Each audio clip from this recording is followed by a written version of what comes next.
First things first, we need to familiarize ourselves with the layout of the computer.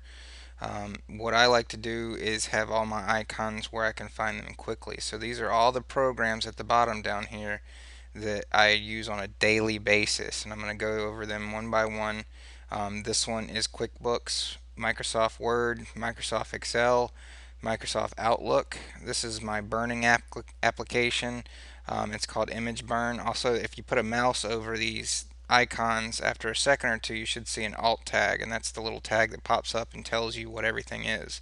So this is Clone DVD. This is a burning utility used for burning data CDs. This one is used for burning DVDs. This one is used for copying DVDs. This is Magic DVD Copier. Photoshop, the most current version, is this one, the little blue icon with PS. Internet Explorer, this is 64-bit. Lightroom, this is the newer version that I have, so this is basically a daily thing in Lightroom. The images come on the computer, they get the best ones get picked, and then right away they go into Lightroom. So that's a good one to be familiar with. This is Adobe Premiere for doing video. Encore, this button right here, the gray one, is used for authoring DVDs, which is putting them onto CDs and putting a welcome screen and all that kind of stuff, a title screen. This is Firefox, used for browsing the internet. It's basically the same thing as Internet Explorer, but it is a much cleaner way of viewing the internet. This is Dreamweaver. Dreamweaver is also web utility used for doing websites. This is just basically a folder icon I use for quick access to any folder that is open at the time. It is also an easy way to just open a general folder, because in Windows 7, once you do that, you have all the things that you need right here. These are all the hard drives, My Computer, which is the same thing as the My Computer icon right here on the desktop, or network drives, which is the same as network right here. And also home. This is basically just a link to my computer upstairs. It's Windows 7, and as long as two computers are on Windows 7, two or more, it'll show up in home group if they're linked together. So other than that, you've got libraries, and this is a easy way to get to My Documents. That's My Documents is the way that it was termed in Windows XP. Now that we're dealing with Windows 7, it is simply My Documents or Documents here. Music, pictures, video. I don't even know why they have it. I don't use it. Documents is basically the only one we use in libraries. But that's good because that's where all the email stuff is located. But that's pretty much it. I put anything on the desktop that I don't need, that I'm not using, images that I've saved that I liked. While you're editing, if you pick out an image, you put it on the desktop, and then eventually it'll find its way to the Documents folder. And that's just an easy way of keeping track of all the images that I like in the future if I want to use something for promotion. We have the Favorites folder, which is the desktop, and that just takes you straight to the desktop.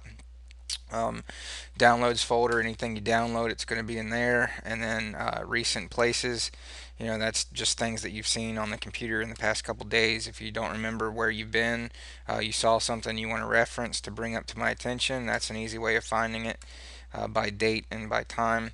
But other than that, we've got the next step to know is the drives. You need to know where everything is on the computer in terms of where it's being stored. So the brain of the computer, where everything is under My Computer, which is right down here. Okay, if you don't know how to do that, or if you don't remember, you can also just click this folder. It comes up, and then you have it right here on the side, Computer. And then these are all the hard drives, all the brains of this computer.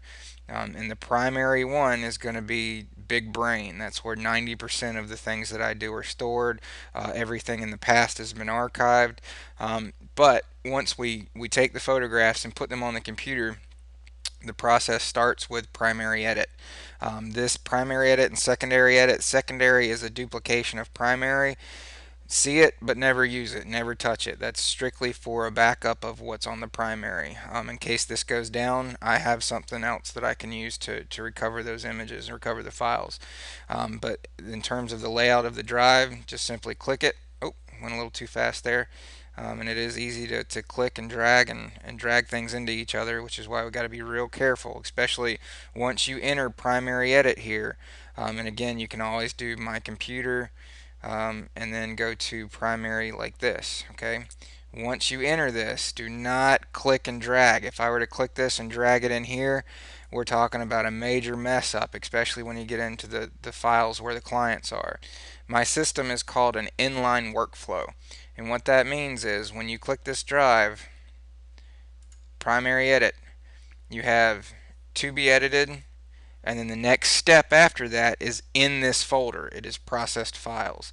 So that means that once you get done in here, and we've done all three steps, which is go through and pick out the best images, import the images into Lightroom, export those images from Lightroom to JPEG, and then once that's done, we copy this folder into there, not this one in particular, but say John Doe here, we'll copy John Doe into process files, which is clicking, holding the button down, I'm holding the left button, and then dragging it into process files, and you can see it says move to process files folder, and that's is simply what we want to do.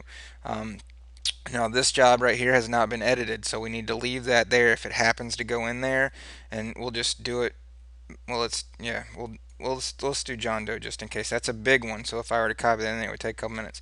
So we're going to go into process files. This one was in there by mistake. I'm just going to cut it. Okay, boom, cut, go back and paste. If I were to copy, it would create two separate folders and have it two separate places, and we don't want that. We want it in one place on this drive. Okay, the other drive is where we keep the backup, so we already have two copies. So on this particular brain, we want one copy of it, and that's how we do that. We just cut and paste it, move it around a little bit, or just drag and drop it into a folder. So once we do that, that's the inline process. So it's done at that point. The process files get dragged over to the brain at that point. And I have another drive where all the NEF files, which is the files that are in these folders, get taken to, and that's the one that's upstairs. So if it's not on this drive, the NEF files, which are the files that look like this, they say NEF right at the top, NEF. Okay, and they highlight, they don't show an image, a thumbnail like most images do on here. So that's a key that's a NEF file, is if you don't see a thumbnail and it says NEF, you're solid. You know that that's a NEF file. And once these are processed, these files are very large, so I have to drag them onto a special drive that I have upstairs. And that drive is located on Big Black here. And that's the D drive. So if you ever need to find NEF files that have already been processed, they're going to be on old files right here. Now, other than that, once the jobs are processed, the images that have been tagged and exported from Lightroom get dragged onto Big Brain. Okay, and this is another inline workflow system. So once you click Big Brain, you'll see that there's another folder down here that says to be archived. That's the one that you're going to be working in. The rest of this is all information that I need from the past, present, and some stuff for the future. For instance, all the images from the past are under archive. It should be organized as much as possible. But if you have ideas to make this even neater and any more clean than it is, then by all means speak up. Let me know. This is not a foolproof system, but it is the best that I've been able to put together.